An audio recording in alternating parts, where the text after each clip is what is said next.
아직 확인되지는 않았습니다만 오늘 국회 국정감사장에서 새파랗게 젊은 것들이란 말을 했니 말했니 옥신각신 공방이 이어졌습니다. 자, 심정숙 차장. 네. 자, 저 장면인가요? 네, 그렇습니다. 오늘 교문위에서 이기동 한국학중앙연구원장의 답변과 질의 과정에서 아주 교문위 국감장이 아수라장이 됐습니다.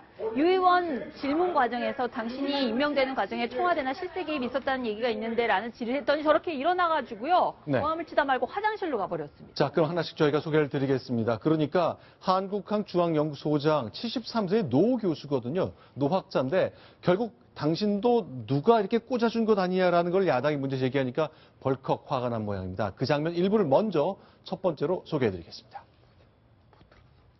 원장님, 이 원장직 수락하기 전에 혹시 청와대로부터 혹은 교육부로부터 지시받거나 협조 요청 같은 거 받은 사항 없으십니까? 예, 저는 목숨을 걸고 얘기하는데 없습니까? 교육부나 청와대에서 이런 직책으로 얘기하는 거 없습니다. 내가 목숨을 건다고 그랬어요. 지금. 예, 그러니까 원장님 큰 네, 소리 네. 치실 때가 아니고요. 뭐요? 큰 소리 치실 때가 아니고요. 아니 지금 나는 제가 거짓말을 질문을 못해요. 이건 목숨을 걸고 하는데 지금 저한테 왜 큰 소리를 치십니까? 아니 본인 일을 제일 잘하는데 아니, 유 제가 의원님이 그러니까 질문을 했잖아요. 뭘 무슨 질문해요? 잠깐만. 예, 제가 신체상에 조금 예. 아니 화장실 급하시다니까 다녀오셔요. 잠깐만. 의원이건 우리 정부의 당국자건 어쨌건 누군가 자신에게 소리치는 건 싫어하겠죠. 어쨌건 야당 의원과 한국학중앙연구소장 사이에 있었던 대화 장면 소개해드렸습니다. 어떤 의미가 있는 자리였습니까? 좀 정리를 해주시죠. 일단 이배용 원장에서 지금 이기동 원장으로 넘어오는 과정에서 미르재단 많이 들어보셨겠지만은 모금에 개입했다는 의혹이 있는 이승철 전경련 부회장의 추천을 받아서 네. 이기동 원장이 거의 낙하산식으로 갔다 이 얘기를 야당 의원이 지적을 하는 건데 네. 어쨌든 그 부분에 대해서는 결백하다 기가 막히다는 취지로 반박을 하다 보니까 저 상황이 벌어진 거죠. 네. 근데 저는 국회에서 청문회, 국정감사 많이 보지만 있죠. 네. 한쪽은 의혹 제기하고 한쪽은 그런 일이 없다고 부인하고. 네. 그러니까 밝혀지는 게 하나도 없더라고요. 그래서 네. 제 판정에서도 지금 그런 말을 많이 하는데. 네. 이런 사람 말만에 의해서 뭘 하려고 하지 마라. 당연히 네. 부인하죠. 네. 그래서 제가 국정감사나 뭐든지 네. 이런 질문을 할 때는 확실한 근거, 서류에 문서로 된 근거라든가 이런 걸 제시하면서 그다음 질문을 해야지 질문 받는 사람도 거기에 대해서 해명을 하든지 아니면 부인을 못 하든지 해야 되는데 우리나라 국정감사나 이게 모든 게 네. 그냥 말만으로 하니까 당연히 부인하고 이렇게 말싸움밖에 안 되는 거예요. 네. 그래서 저는 이런 국정감사장에서 국회의원들이 네. 편하게 질문하고 편하게 답변 들으려고 하지 마라. 네. 열심히 노력해가지고 근거를 찾아오라 이거죠. 네. 답하는 사람이 네. 꼼짝할 수 없는 근거를 들이대면서 네. 당신이 청와대에 그걸 받은 게 여기 근거가 있지 않느냐. 네. 당신이 옛날에 했던 말이라든가 그 당시 있었던 국무회의 의기라든가 네. 이런 걸 들이대면서 물어야지 네. 어떤 저런 식의 태도를 못 취하지. 그러니까 저는 양비론은 아닌데 네. 양쪽 다 문제가 있다는 거죠. 그렇게 네. 묻는 사람도 문제고 거기에 대해서 그냥 말 한마디로 아니다 하는 것도 문제고 네. 논리적 근거를 대라 이거죠. 그렇습니다. 사실 이제 원장께서 73세시니까 네. 지뢰하는 그런 국회의원보다 한참 연배가 위인 건 맞습니다. 그런데 네. 저기에 있는 국회의원은 국민으로부터 대표로 뽑혀가지고 대한민국을 대표해서 지뢰하는 거잖아요. 네. 그렇기 때문에 어떻게 보면은 나이로 따질 일은 아니고 그리고 네. 또 하나는 거기에서 어떻게 새파랗게 젊은 것들에 수모를 당하고 이렇게 생각할 일도 아니지만은 네. 실제로 저분이 그 전에 국감장에 오기 전에도요. 네. 예를 들면은 우리 일본이 네. 우리나라를 포함해서 아시아 전체를 침략했을 때 가미까지 특공대 있지 네. 않습니까? 그걸 저서에서 산화했다고 얘기를 했었습니다. 네. 그래서 왜 산화했다고 얘기했느냐 네. 물어보니까 야 우리 6.25 때도 우리 국군들이 네. 거기서 싸우다 죽으면 산화했다고 하지 않느냐. 네. 즉 다시 말해서 일본 침략 전쟁에 이용된 가미까지 특공대를 네. 우리 북한 공산군하고 같이 싸우다 죽은 우리 군하고 똑같은 레벨로 보는 그런 어떤 역사적인 태도를 보였고요. 네. 또 안중근 의사가 이토 히로부미를 뭐라고 했다고 했냐면 우리 의거잖아요. 네. 어떻게 보면 우리의 원흉을 처단한 거잖아요. 그거를 암살이라고 했습니다. 네. 암살이라고 하는 거는 안중근 의사를 테러리스트로 본다는 얘기거든요. 네. 한마디로 말해서 그 전부터 여러 역사적인 어떤 인식 자체에 크게 문제가 있었던 거고요. 오늘 제가 네. 직접 저기 국회에 있었던 네. 기자 후배한테 물었습니다. 네. 혹시 저거는 화장실 가다 얘기한 건데 기자들한테 네. 저게 무슨 큰 문제가 되느냐 네. 했는데 그게 문제가 아니에요. 저 발언 자체가 문제가 아니고 네. 오늘 국감장에서 저분이 보인 태도, 고성 이런 것들은 여러 기자들이 보기에도 최근에 어느 경우에도 최근 5년 동안은 한 번도 거의 없었던 일일 정도로 네. 아주 특이한 증인이었다라고 그럽니다. 실제로 이제 저렇게 화장실 갔다 온 이후에 화장실 가서 바깥에 아니 내가 안 하면 그만이지 이 새파랗게 젊은 것들한테 이런 말을 했니 안 했니 옥신각신이 있었습니다. 그 장면 소개합니다.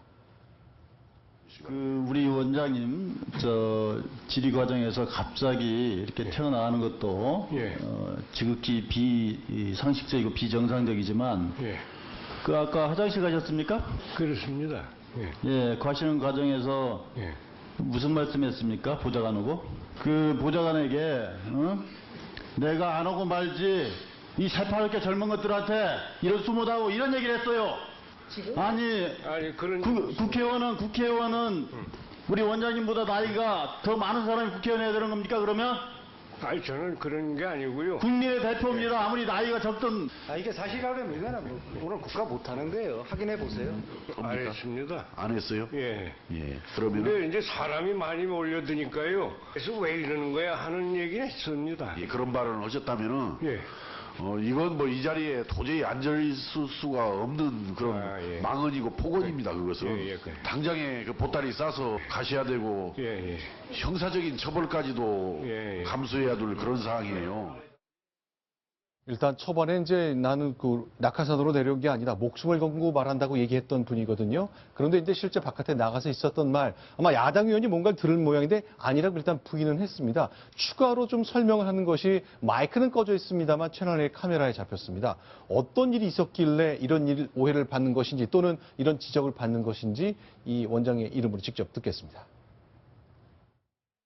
이 친구들이 내일 내가 알아서 하는데 저희들이 쓴다고 삥 둘러서 난 빨리 가야 돼 나가야 돼 그래서 가장 보고 나오는 과정에서 카메라를 찍히고 그런 겁니다. 그래서 나는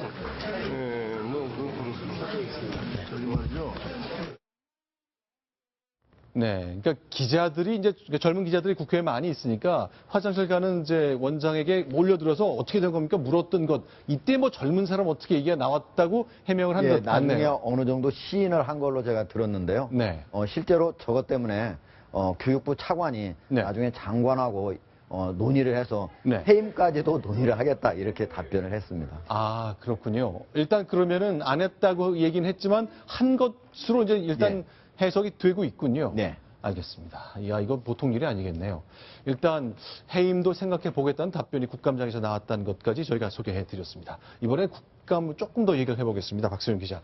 이제 야당이 그동안 계속 문제 제기했던 것이 대통령과 관련된 것 아니냐, 미르와키 스포츠 재단이었는데 오늘 어떤 설명을 내놨습니까? 네, 지금 정경련이 이렇게 얘기를 했습니다. 이 두 재단을 해산하고 통합을 하겠다 이런 입장을 밝혔습니다. 네. 그러니까 두 재단이 문화나 체육 사업에서 공통 부분이 많다. 이 두 곳 운영에 비효율적인 면이 있기 때문에 이 두 곳을 해산하고 통합을 하겠다 이런 입장을 밝힌 건데요. 네. 정경련 입장에서는 솔직히 그동안 각종 의혹에 굉장히 많이 시달려 왔습니다. 특히 지금이 국정감사 기간이잖아요. 네. 그런데 여당은 이 국감을 보이콧하면서 지금 국감에 참여하고 있지 않은 상황에서 야당이 지금 이 미르재단과 K스포츠재단에 모든 공세를 집중하고 있는 상황에서 각종 의혹이 제기되자 더 이상 버티지를 못한 거죠. 그래서 결국 이것을 해산하는 방법을 택한 것으로 보입니다. 자, 문화와 스포츠를 다루는 두 재단이 있습니다. 전경련이 한 800억 넘게 돈을 모아가지고 빨리 만들었죠. 관련된 거기서 기획하는 행사들이 유독 대통령의 해외 순방과 관련된 일정이 많이 포함됐기 때문에 이 재단은 참 특별하구나 이런 지적이 나오면서 야당이 의혹을 계속 제기하고 있는 거거든요. 그러나 이렇게 재단을 없애고 통합해서 나중에 또 새로 하나 만든다는 것 이것에 대해서 야당에서는 문제 제기를 하고 있습니다. 뭔가가 있다는 거죠. 이렇게 설명하고 있습니다. 들어보겠습니다. 재단의 명칭 등을 바꿀 경우는 기존의 미르, K스포츠단의 금융계좌는 사라지게 됩니다. 지금 야당이 계속 요구하고 있는 그 지출 내역이 사라지는 것입니다.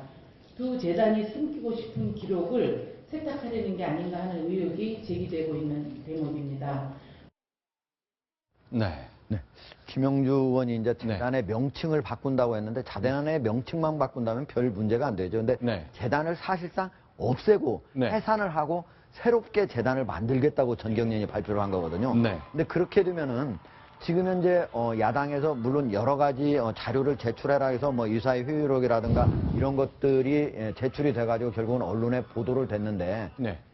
결국 거기에서 관련된 모든 자료, 뭐 금융 네. 자료라든지 어떻게 사업을 한 자료들은 같이 폐기가 될 수밖에 없거든요. 만약에 나중에 큰 형사처벌을 받을 만한 그런 의혹들이 나온다면은 검찰이 수사를 해야 되는데 네. 그때 자료를 확보할 수가 없게 됩니다. 네. 근데 제 생각에 김영주 의원이 약간 오해한 게 네. 저게 그 금융기관에 그런 거래 내역은 있죠. 네. 상당 기간 보관이 됩니다. 네. 컴퓨터에 전부 다 입력돼 있기 때문에 이름 바꿨다고 해가지고 우리나라 검찰이 몇십 년 전에 뭐 몇십 년 전 아니지만 컴퓨터에 남아있던 복원 다 시키는데 저게 뭐 이름 바꾼다고 해서 추적하는데 수사하는데 어려움이 있고 네. 이거는 아닙니다. 일단 기록, 전산 기록이 남아있기 때문에 일단 뭔가 꼬리 자르기, 흔적 지우기 아니냐 하지만 기록만큼은 남아있기 때문에 뭐 찾으려면 찾을 수 있다 이런 얘기를 해놨는데요. 어쨌건 이 모든 의혹의 중심에는 최순실 씨가 있습니다. 대통령이 70년대부터 가까이 지냈던 최태민 목사의 5째 딸인데요. 자, 지금 동그라미 안에 있는 저분이죠? 네, 맞습니다. 박 대통령의 화면 왼쪽에 있는 그 체육복을 입은 분이죠. 지금은 뒤쪽에서 박수를 열심히 치고 있는 분인데요. 저게 언제냐면 11.6이 벌어졌던 해입니다. 1979년 6월에 네. 새마음 제전이라는 것이 열렸습니다. 한양대에서요. 네. 새마음 제전이라는 거는 당시에 박근혜 대통령이 퍼스트레이디 자격으로 전국적으로 새마음 운동이라는 걸 많이 했습니다. 한마디로 충효를 강조하면서 국가적인 통합이라든지 국민 단결 이런 것들을 이제 전국에서 좀 해보자 해서 하던 거였는데요. 네. 그 대학생 대표를 아마 저 최순실 씨가 맡고 있었던 모양입니다. 그래서 네. 그 당시에 이제 단국대학교 실제 재학생이었다고 하는데요. 그래서 네. 최순실 씨가 박 대통령 당시 이제 퍼스트 레이디이자 그 새마을 운동에 거의 총재 자격으로 참석했던 박 대통령 옆에서 그렇게 그림자 보좌를 하고 있는 듯한 모습이고요. 박 대통령 당시에 27살 굉장히 앳된 모습이고 네. 최순실 씨는 23살이었다고 합니다. 친구 사이 같아 보이지는 않고요. 네. 한 옆에서 도와주는 정말 뭐 보좌관 같은 네. 무릎을 꿇고 있는 모습도 살짝 보였는데요. 네. 그런 그 분위기를 연출을 하고 있고 지금까지도 어쨌든 저때 인연이 그 계기가 된 건지 지금까지 최순실 씨 이름이 거론되고 있습니다. 자, 그 영상 찾다가 저희가 우연히 발견했는데요. 지금 동그라미 안에 이명박 대통령의 모습이 보입니다. 네. 당시 79년대 말이니까 현대건설 있을 때죠. 사장의 신분으로 저 당시에 아마 저 행사를 후원하는 기업 중에 하나로 참석했던 게 아닌가 싶은데요. 이명박 그 전 대통령과 박근혜 현 대통령이 나란히 앉아있는 굉장히 젊은 시절의 모습이 되겠습니다. 저 장면 보니까요. 저게 79년이니까 무려 28년 뒤 2007년 두 사람은 한나라당 대선 후보 자리를 놓고 경선을 벌였잖아요. 그렇습니다. 그렇게 될 운명을 아마 저 당시에는 몰랐을 것 같고요. 네. 어쨌든 이 최순실 씨가 당시에 어떻게 저렇게 박 대통령의 가까운 거리에 저렇게 있을 수 있었을까 그 부분에 대해서 일부 언론이지만 어쨌든 최태민 목사가 당시에 그 박 대통령과 함께 구국 여성봉사단이라는 거를 맡고 있었거든요. 당시 최태민 목사의 딸이었기 때문에 최순실 씨가 저렇게 가까운 게 아니었을까 이런 일각의 의혹도 제기되고 있습니다. 네, 1979년 6월의 장면 저희가 영상 구해서 여러분께 소개해드렸습니다. 이번에 8번째 소식입니다. 역시 국회 상황, 단식 상황 심각합니다. 순위 확인합니다.